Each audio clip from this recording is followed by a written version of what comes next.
अस्सलाम वालेकुम बलूचार को मर्चके मौजू एस्ते रफिक बलूच सर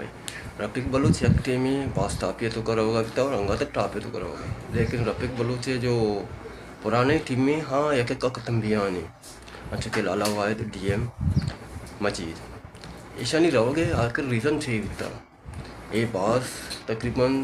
200-300 किस्ते तो का लाला वाहिद बिता डीएम बिता या चेहरा ही बिता नाम ही बिता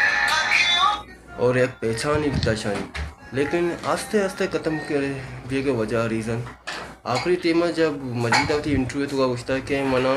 जनीन बनी नहीं गया था लेकिन मैं छम्मे ऑपरेशन था मैं मना होता बासिदा इसी से सरा एतराज़ था दिखता कि तारा माँ जनीन न बनी तक दोस्त किस्ते तो का लेकिन पदर अंदर रीज़न तो पैसा है सर चिया के ईशानी रीज़न के मुताबिक कि हमारा पैसा न मिलता और यूट्यूब अर्निंग हमारा कवर न बिता करे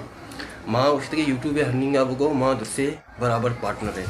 लेकिन हमारा एक वर्कर ये तो कट होता और लेकिन हमारा बराबर पार्टनर है न समझता हमें वजह जो मेन रीज़न रखा हाँ पैसे नहीं रखा कि लाला वाहिद डीएम और मजीदा हमेशा तरह एतराज़ होता कि बास कम पैसा हमारा मिल रहा है बोले चारों का ये वीडियो हमारा चो लग गया अगर सही लगे तो इसे लाइक कमेंट शेयर ज़रूर भी करना है वैसे देखे वीडियो को इंशाल्लाह ज़रूर मिले।